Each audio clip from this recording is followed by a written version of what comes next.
Buenos días, somos estudiantes del noveno semestre de Medicina de la Universidad de Oriente, Núcleo Bolívar, y a continuación desarrollaremos un seminario sobre los trastornos de la personalidad perteneciendo al grupo A. Mi nombre es Ferraz Magdici, iniciaré definiendo lo que es un trastorno de la personalidad. Podemos decir que son grupos de afecciones mentales en las cuales una persona tiene un patrón prolongado de comportamientos, emociones y pensamientos, que es muy diferente a las expectativas de su cultura. Cuando estos rasgos son tan prominentes, rígidos e inadaptados que deterioran el funcionamiento laboral y/o interpersonal, estas inadaptaciones sociales pueden causar malestar significativo en las personas que las padecen y en aquellos que los rodean. Para estas personas con estos trastornos, a diferencia de muchos otros que buscan ayuda psicológica, la angustia causada por las consecuencias de sus comportamientos socialmente inadaptados suele ser la razón por la que buscan el tratamiento o la ayuda, más que por el malestar con sus propios pensamientos y sentimientos. En la siguiente lámina podemos ver que por lo general estos trastornos comienzan a hacerse evidentes durante la adolescencia tardía o la adultez temprana. Los rasgos y los síntomas varían considerablemente de acuerdo a su duración en el tiempo. Muchos se resuelven con el tiempo. Algunos tipos se vuelven menos obvios en el transcurso de la mediana edad. En la siguiente lámina tenemos las causas. Las causas de los trastornos de la personalidad se desconocen y se cree que los factores genéticos y ambientales están relacionados con su desarrollo. Entonces aquí tenemos los genes y el entorno. Los genes, es posible que determinados rasgos de la personalidad se transmiten de padres a hijos mediante los genes heredados. A veces estos rasgos se llaman tu temperamento. Para la mayoría de los trastornos de la personalidad, el grado de heredabilidad es alrededor del 50%, que es similar o superior de muchos otros trastornos psiquiátricos principales. En el entorno, tenemos los entornos relacionados con el desarrollo de su infancia, los eventos que tuvieron lugar y las relaciones con familiares o otras personas. Concluyendo eso, es posible que los genes te hagan vulnerable a desarrollar estos trastornos y una situación de la vida puede desencadenar el desarrollo. En la siguiente lámina de los factores de riesgo, si bien no se conoce bien la causa precisa de estos trastornos, pero ciertos factores parecen aumentar el riesgo de desarrollarlos. Entre ellos, tenemos los siguientes: antecedentes familiares de trastornos de personalidad o otras enfermedades mentales, vida familiar abusiva, inestable o caótica durante la niñez, diagnóstico de trastornos de la conducta en la niñez y variaciones en la química y en la estructura del cerebro. En general no hay diferencias claras en términos del sexo o clase socioeconómica o la raza. La siguiente lámina tenemos los tipos de los trastornos de personalidad que los Diagnostic and Statistical Manual of Mental Disorder, la quinta edición de DSM-5. Estos enumeran 10 tipos de trastornos de personalidad en 3 grupos, A, B y C, sobre la base de características similares, aunque la mayoría de los pacientes que cumplen con criterios de un tipo también cumplen con los criterios de uno o más. A continuación, mis compañeros desarrollarán el grupo A. Gracias. Mi nombre es Angeli Luna y les vengo a hablar sobre los trastornos de personalidad del grupo A. Los pacientes que tienen un trastorno de personalidad y pertenecen al grupo A se van a caracterizar por tener pensamientos o comportamientos que son excéntricos, raros o extraños. Este grupo va a estar formado por el trastorno paranoide de la personalidad, el trastorno esquizoide de la personalidad y el trastorno esquizotípico de la personalidad. Comencemos con el trastorno paranoide. Este trastorno paranoide va a caracterizarse por tener un patrón de desconfianza y de suspicacia general hacia los otros, de forma que las intenciones de estos van a ser como maliciosas. Este trastorno se va a presentar en la etapa inicial de la vida del adulto y puede presentarse en cualquier contexto. Una de las características de este trastorno va a ser la existencia de los delirios paranoides, es decir, la creencia de la persona de que existen terceros que quieren hacerle daño. Por eso, las personas con este cuadro clínico van a atribuirle intenciones maliciosas a personas o a entidades que pueden o no que existan. Existen distintas teorías e hipótesis sobre las causas del trastorno paranoide de la personalidad. En la mayoría de los casos, los expertos en salud mental coinciden en señalar que las causas biopsicosociales son las más prominentes, es decir, que una mezcla de factores biológicos y genéticos unidos con factores aprendidos y sociales. Dicho de otra manera, que puede haber una predisposición biológica y genética para desarrollar un trastorno paranoide de la personalidad y que esto puede verse o no influenciado por los roles aprendidos y por el entorno de la persona para desarrollar esta predisposición de manera clara o no. Con respecto a la epidemiología, tenemos que en los hombres es más frecuente y que hay una prevalencia de 0.5 a 2.5% en la población general, una prevalencia de 10 a 20% en los hospitales psiquiátricos y una prevalencia de 2 a 10% en los pacientes psiquiátricos ambulatorios. Los médicos generalmente pueden distinguir entre un trastorno paranoide de la personalidad y otro trastorno de la personalidad basándose en la omnipresencia de la paranoia, es decir, en el patrón fijo de la desconfianza y de la suspicacia con respecto de los otros. Por ejemplo, puede diferenciarse de la paranoia transitoria que se presenta en el trastorno limítrofe. Un personaje relevante con trastorno paranoide es Joseph Stalin. Este fue un dictador ruso que contribuyó durante la Segunda Guerra Mundial para la derrota de los nazis. Sin embargo, también es responsable de la muerte de millones de rusos durante sus famosas purgas. Actualmente no se cuenta con la información suficiente acerca de su salud mental y su salud física para poder hacer un diagnóstico eficiente. Sin embargo, con la información que se cuenta, se puede diagnosticar que existe un elevado nivel de paranoia en esta persona. Muchas gracias. Mi nombre es Yeveri Malpica. Dentro de las características clínicas del trastorno de personalidad paranoide, encontramos un patrón esencial de desconfianza y de suspicacia intensa que desarrollan estos individuos frente a los demás. Este trastorno comienza en las primeras etapas de la edad adulta y tiene diferentes manifestaciones, como lo son la sospecha de que todos aquellos que se encuentran a su alrededor procuran hacerle daño. También una preocupación del por qué existen, ya sea colegas, amigos o familiares, que depositan en él confianza y lealtad. Tienen poca disposición para confiar en los demás debido al miedo que desarrollan de que esta información que ellos den sea usada en su contra. Son personas muy rencorosas que no olvidan cualquier injuria o desaire que le hayan provocado en algún momento. Tienden a tener constantes problemas en sus relaciones en pareja o conyugales debido a las sospechas injustificables de infidelidad por parte de sus parejas. Además, responden de forma agresiva y rápida a cualquier opinión o actitud que ellos perciban como una ofensa o una amenaza. Otra de las características dentro del DSM-4 es que el trastorno paranoide no puede ser diagnosticado cuando se desarrolla de forma exclusiva en una esquizofrenia, en un trastorno bipolar o en un trastorno depresivo.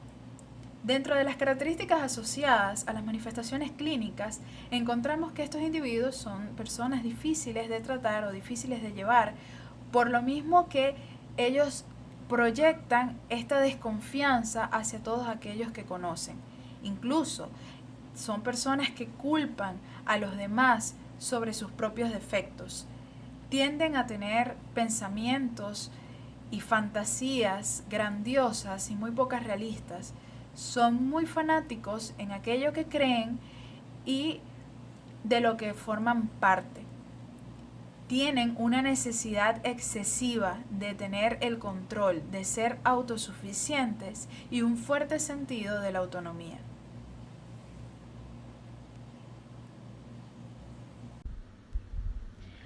Los individuos que sufren de trastorno paranoide de la personalidad se caracterizan por estar en un estado de desconfianza. Todos los paranoides por naturaleza son extremadamente desconfiados. No quiere decir que una persona por ser desconfiada será paranoide, siempre y cuando dicha desconfianza esté en el grado normal de estado vital. Ahora, patológicamente hablando, la desconfianza es un indicio de que pudiese presentarse una personalidad paranoide. Por otra parte, la elevada conciencia que se tiene de sí mismo, es decir, la autodesconfianza, no solamente desconfían de su exterior, sino de su interior.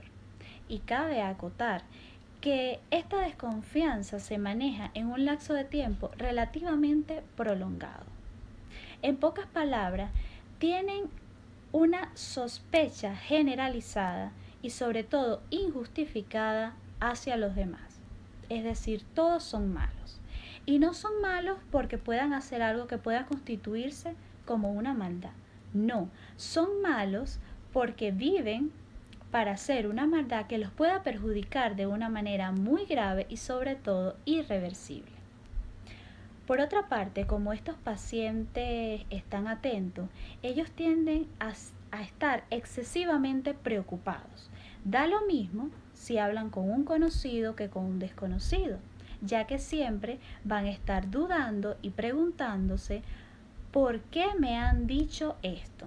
E incluso la mente puede llegar a expandirse más allá, que pueden llegar a preguntarse ¿por qué no me han dicho tal cosa? Es decir, siempre estarán al acecho de eventos de amenaza, de deslealtad, entre otros.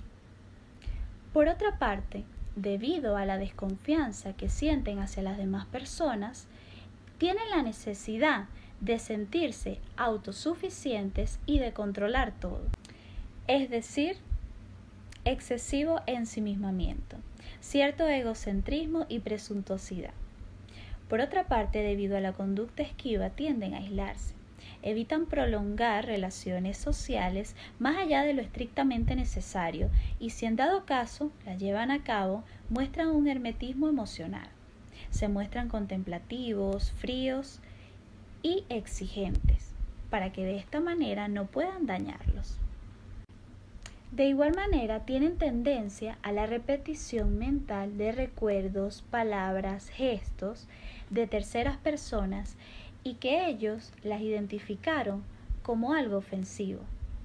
Esto los lleva a crear fuertes sentimientos de rencor.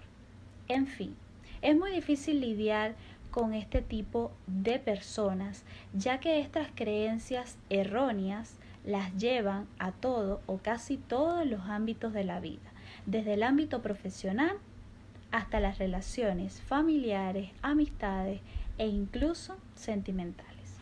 Continuando con la exposición, les hablaremos un poco sobre el trastorno esquizoide de la personalidad. ¿Qué es el trastorno esquizoide de la personalidad? Es un patrón de desconexión de las relaciones sociales y restricción de la expresión emocional. Tenemos que ese patrón va a estar generalizado como un desapego y un desinterés general tanto en las relaciones sociales como una expresión limitada hacia las relaciones interpersonales. Tenemos que la capacidad para relacionarse va a estar significativamente limitada. Dentro de este trastorno vamos a tener una serie de características principales. ¿Cuáles son ellas? Bueno, el sujeto va a presentar una serie de dificultades adaptativas tanto al entorno familiar como social.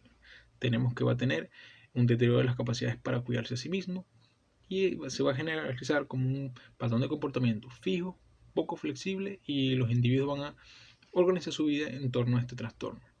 Tenemos que estos sujetos van a verse a sí mismos como personas autosuficientes y van a tener la sensación de estar separados del mundo, por lo cual desarrollan una marcada tendencia a la soledad y van a ser catalogados como personas inadaptadas, solitarias y con apatía. Tenemos que van a ver a los demás como sujetos que no necesitan y de lo que es mejor mantenerse aislado y se van a ver específicamente, los van a ver como potenciales intrusos que van a perturbar esa poca estabilidad emocional que van a tener estos individuos.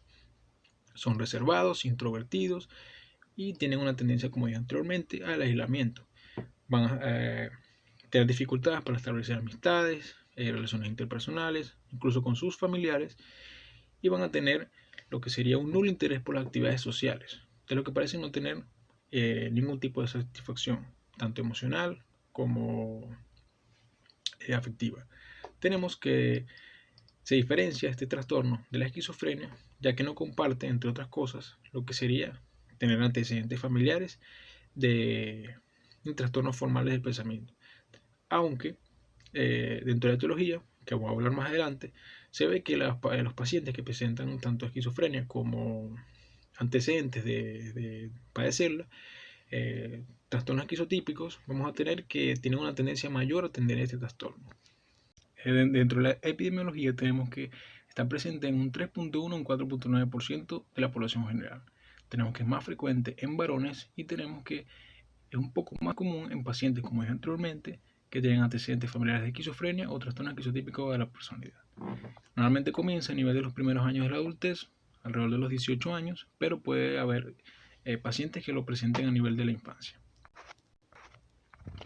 Dentro de la etiología tenemos que se desconoce la causa de este trastorno, pero una serie de combinaciones, tanto de factores genéticos y ambientales, que normalmente empiezan, por ejemplo, a nivel de los primeros años de la infancia, pueden desempeñar una función importante en el desarrollo de este trastorno. Tenemos también que tener cuidadores que son fríos, negligentes, que maltratadores pueden ocasionar que este tipo de trastorno se desarrolle en la infancia. Y dentro de los personajes relevantes que han padecido este trastorno, tenemos que Severus Snape, en la serie de la saga literaria de Harry Potter, presentaba este trastorno. También Bran Stark, de la serie televisiva Juego de Tronos. También tenemos que Dexter Morgan, en la serie de Dexter y su adaptación televisiva. También Gollum, que es un personaje de la saga literaria de El Señor de los Anillos, presentan este tipo de trastorno. Mi nombre es Guadalupe Marcano. Dando continuidad con nuestro seminario, yo les voy a hablar sobre las características clínicas del trastorno esquizoide de la personalidad, según la cuarta edición del Manual Diagnóstico y Estadístico de los Trastornos Mentales. La característica esencial del trastorno esquizoide de la personalidad es un patrón general de distanciamiento de las relaciones sociales y de restricción de la expresión emocional en el plano interpersonal. Este patrón comienza a inicios de la edad adulta y se da en diversos contextos. Aquí encontramos el criterio A y el criterio B. En cuanto al criterio A, en primer lugar tenemos que los sujetos con este trastorno no demuestran tener deseos de intimidad, parecen indiferentes a la oportunidad de establecer relaciones personales y no parece que les satisfaga demasiado formar parte de una familia o de un grupo social. En segundo lugar, que prefieren emplear el tiempo en sí mismos, más que pasar tiempo con otras personas. Suelen estar socialmente aislados o ser solitarios. En tercer lugar, que prefieren las tareas mecánicas o abstractas, como los juegos de ordenador o matemáticos. Ellos pueden mostrar un interés muy escaso en tener experiencias sexuales con otras personas. En cuarto lugar, que les gustan muy pocas o ninguna actividad. En quinto lugar, que existe la reducción de la sensación de placer a partir de experiencias sensoriales, corporales o interpersonales, como sería salir a caminar en la playa. Ellos tampoco tienen amigos íntimos o personas de confianza, a excepción de algún familiar de primer grado. En sexto lugar, suelen parecer indiferentes a la aprobación o a la crítica de los demás y parece importarles muy poco lo que los demás piensen de ellos. Y en séptimo lugar, pueden abstraerse de las sutilezas normales en la interacción social y a menudo no responden adecuadamente a las normas sociales, lo que hace que parezca que sean ineptos o superficiales y enfrascados en sí mismos. Habitualmente muestran un aspecto blando, sin reactividad emocional observable y con pocos gestos o expresiones faciales de reciprocidad, como lo sería alguna sonrisa. La mayoría de estos pacientes refieren que rara vez experimentan emociones fuertes, como sería la ira o la alegría. Frecuentemente manifiestan una afectividad restringida y se muestran fríos y distantes. En cuanto al criterio B, encontramos que el trastorno esquizoide de la personalidad no debe diagnosticarse Si el patrón de comportamiento aparece exclusivamente en el transcurso de una esquizofrenia, un trastorno del estado de ánimo con síntomas psicóticos, otro trastorno psicótico o un trastorno generalizado del desarrollo, o bien si es debido a los efectos fisiológicos directos de una enfermedad neurológica o de otro tipo. Ahora les voy a hablar sobre los síntomas y trastornos asociados. Los pacientes con un trastorno esquizoide de la personalidad pueden tener dificultades especiales para expresar la ira, incluso en respuesta a la provocación directa, lo que hace pensar que no tienen emociones. A veces sus vidas parecen no ir a ninguna parte y dejan sus objetivos a merced del azar. Ellos suelen reaccionar pasivamente ante las circunstancias adversas y tienen dificultades en responder adecuadamente a los acontecimientos de vital importancia. Debido a su falta de habilidad social y a la falta de deseo de experiencias sexuales, ellos tienen pocas amistades. Es poco frecuente que salgan con alguien y no suelen casarse. La actividad laboral puede estar deteriorada, sobre todo si necesitan interacción con otras personas, pero pueden desenvolverse bien cuando trabajan en condiciones de aislamiento social. Pueden experimentar episodios psicóticos muy breves, de minutos u horas, especialmente en respuesta al estrés. Este trastorno puede aparecer como el antecedente premórbido del trastorno delirante o la esquizofrenia. Algunas veces los sujetos con este trastorno presentan un trastorno depresivo mayor. Este trastorno se observa con más frecuencia simultáneamente con los trastornos de la personalidad esquizotípico, paranoide y por evitación. Gracias por su atención. Hola, mi nombre es Juan Marcano. Continuaremos hablando sobre el trastorno esquizoide de personalidad, en este momento entrando a los síntomas dependientes de la cultura, la edad y el sexo. Para nadie es un secreto que a nivel mundial existen distintos tipos de cultura y es por esta razón que cada persona va a tener un comportamiento distinto. Con esto tenemos que hay algunas personas que presentan un comportamiento defensivo o tienen distintos estilos interpersonales que pueden ser catalogados erróneamente como trastorno esquizoide de personalidad. Dos ejemplos claros de estos tenemos los pacientes que se mudan de un área rural a un área urbana, que van a presentar un enfriamiento social que va a durar algunos meses y se va a manifestar por la escasa capacidad para relacionarse con otros, para demostrar sus emociones y otros déficits en cuanto a la comunicación. Un segundo ejemplo son aquellos pacientes que emigran a otros países y que son catalogados como personas hostiles o indiferentes.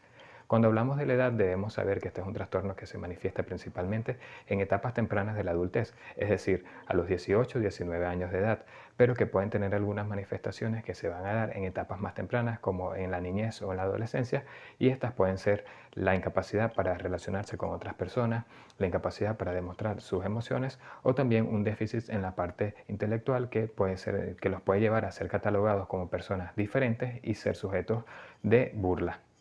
Por otro lado, en cuanto al sexo, tenemos que este es un trastorno que se diagnostica principalmente en personas de sexo masculino y que las alteraciones o los síntomas van a estar más marcados en este sexo.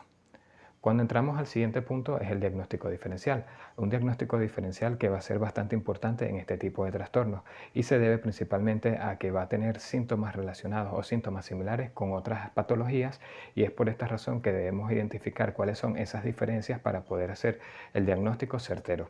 Con esto vamos a evaluar el diagnóstico diferencial con 4 entidades, como son la esquizofrenia y trastornos relacionados, trastornos del espectro autista, trastorno esquizotípico de la personalidad y trastorno de personalidad por evitación. Es importante saber que en estas 4 entidades nos vamos a encontrar con síntomas similares y en algunos casos también nos vamos a encontrar con nombres que son bastante parecidos, como es el caso del trastorno esquizotípico de la personalidad. Vamos a evaluar cuáles son las diferencias en cada uno de ellos para poder hacer el diagnóstico diferencial. Primero que todo tenemos la esquizofrenia y trastornos relacionados. La manera en que se hace el diagnóstico diferencial con el trastorno esquizoide es que nos vamos a encontrar que en el trastorno esquizoide no se va a presentar alteraciones ni de la percepción ni de la parte cognitiva. Por lo tanto, el paciente no va a presentar alucinaciones ni tampoco paranoia, que sí se presentan en la esquizofrenia y sus trastornos relacionados. Por otro lado, tenemos el trastorno del espectro autista, un trastorno que en un primer momento se relaciona o se parece bastante al trastorno esquizoide, pero que la manera de poder hacer el diagnóstico diferencial se basa en que el deterioro social, los comportamientos y los intereses estereotipados son menos marcados en el trastorno esquizoide. Entrando al tercero de ellos nos vamos a encontrar con el trastorno esquizotípico de la personalidad. Como les dije en un primer momento, este trastorno, más allá de tener síntomas similares, también tiene un nombre que se parece bastante, es decir, que en un primer momento se pudiera tener, digamos que una incapacidad para poder hacer un diagnóstico diferencial entre ambos. Pero la manera de hacer el diagnóstico es que en el trastorno esquizoide hay ausencia de alteraciones tanto en la percepción como en el pensamiento, características que están bien marcadas en el trastorno esquizotípico de la personalidad. Ahora bien, ya sabemos cómo diferenciarlo a través de los síntomas y también del nombre, pero es importante saber que existen algunos síntomas que se relacionan o que comparten estos dos trastornos, como son la incapacidad para relacionarse con otros pacientes o con otras personas, y además de esto también la incapacidad de demostrar sus emociones. Por último, entramos al trastorno de personalidad por evitación. En este caso tenemos que en ambos, es decir, en el trastorno de esquizoide de personalidad y en el trastorno de personalidad por evitación, va a existir un aislamiento social. Lo que los va a diferenciar son las causas de estos aislamientos. En el trastorno esquizoide, la causa del aislamiento social se debe principalmente a ese desapego que tiene el paciente o a esa, digamos que, indiferencia que presenta a generar relaciones con otras personas. Mientras que en el trastorno de personalidad por evitación, el aislamiento se debe a que el paciente tiene temor a ser avergonzado o a ser rechazado. Ya conocemos las diferencias para poder hacer el diagnóstico diferencial entre estos cuatro trastornos que vimos anteriormente, pero debemos tener claro que existen otros trastornos que también pudieran tener síntomas similares al trastorno esquizoide de personalidad, y por esto debemos tener claro dos características que nos van a permitir saber si estamos en presencia de un trastorno esquizoide o no. Y estas características son que en el trastorno esquizoide el paciente no va a tener alteración ni de la percepción ni del pensamiento, es decir, se va a encontrar ubicado en el tiempo actual, no va a tener alucinaciones ni paranoia, y el segundo de ellos es que el paciente va a tener la capacidad de habla conservada, es decir, no va a tener alteraciones en los patrones de habla y es fácil seguir lo que este paciente está diciendo, es decir, interpretar lo que dice. Muchas gracias.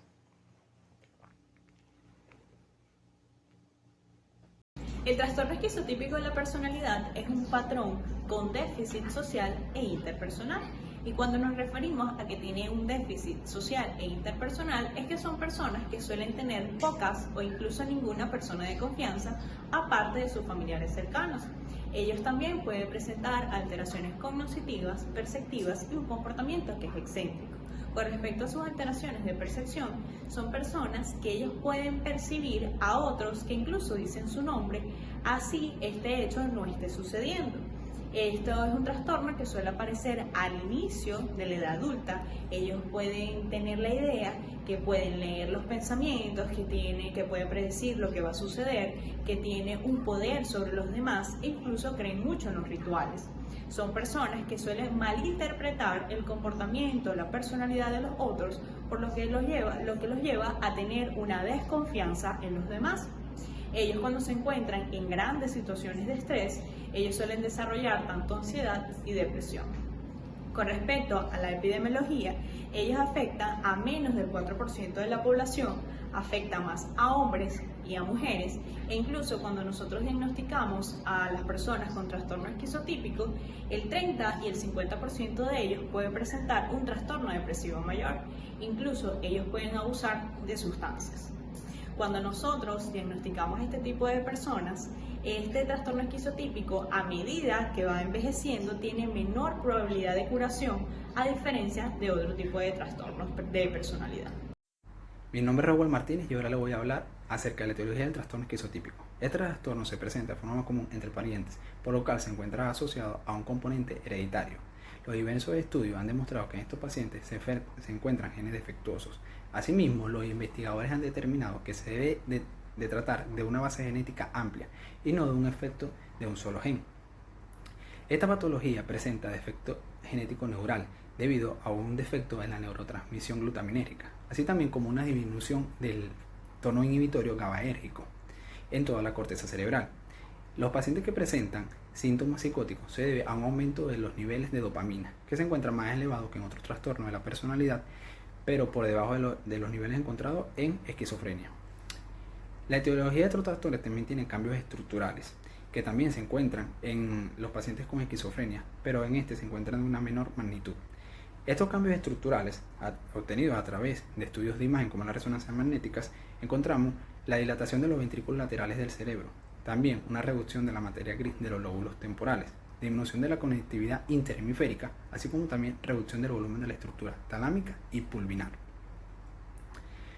A través del estudio a través del estudio SPECT, la cual es la tomografía computarizada por emisión de fotón único, se ha encontrado que estos pacientes tienen unos patrones de irrigación a nivel de la corteza frontal y de los lóbulos temporales a nivel medial de forma irregular, anormal. También que hay una lateralización anormal del lóbulo temporal, así como una activación retardada de este. También se presentan anormalidades en la corteza frontal. Estudios neuropsicológicos a través de tareas de lingüísticas han determinado la activación tardía del lóbulo temporal en este tipo de trastorno. Existen componentes ambientales también, entre los cuales hablamos de un estrés crónico y las crisis de ansiedad que pueden predisponer como desencadenante al trastorno esquizotípico. En los estudios prospectivos no se ha encontrado una estrecha relación entre la niñez o los trastornos traumas durante la niñez con relación a un trastorno esquizotípico, pero sí aparece una relación entre la calidad de relación padre e hijo durante la infancia. Los trastornos esquizotípicos, factores de riesgo. El riesgo de padecer un trastorno esquizotípico de la personalidad puede ser mayor en personas con parientes que tienen esquizofrenia u otro tipo de trastorno psicótico. Las complicaciones que presentan esta persona pueden ser ansiedad, depresión, otros trastornos de la personalidad, esquizofrenia. Incluso se considera el trastorno esquizotípico como un prodromo a esta, pero no está determinado. Episodios psicóticos temporales debido a factores desencadenantes como el estrés, problemas con el alcohol o las drogas, intentos de suicidio, problemas en el trabajo, la escuela, las relaciones sociales. Los personajes relevantes en la humanidad con trastorno esquizotípico se encuentran Kim Jong-il, el cual era el ex supremo líder de Corea del Norte.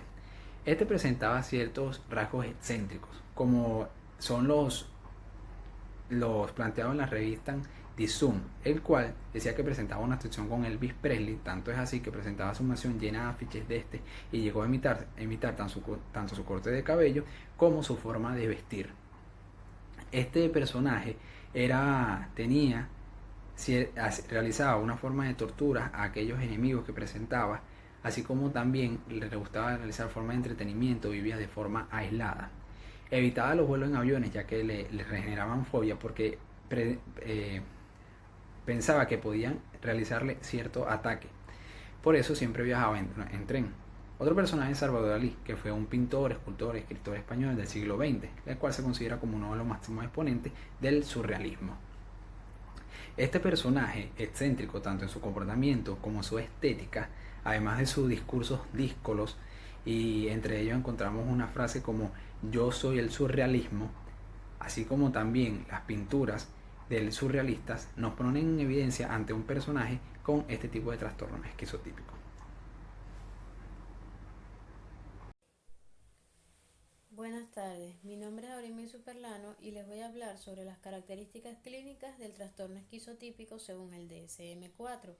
Antes de hablar de estas características, debemos saber que estos pacientes presentan un patrón dominante de deficiencias sociales, que se manifiesta por un malestar agudo y poca capacidad para las relaciones interpersonales, así como distorsiones cognitivas o perceptivas y excentricidades del comportamiento que comienza al principio de la edad adulta, es decir, a partir de los 18 años, y se dan en diversos contextos, y que se manifiesta por los hechos siguientes.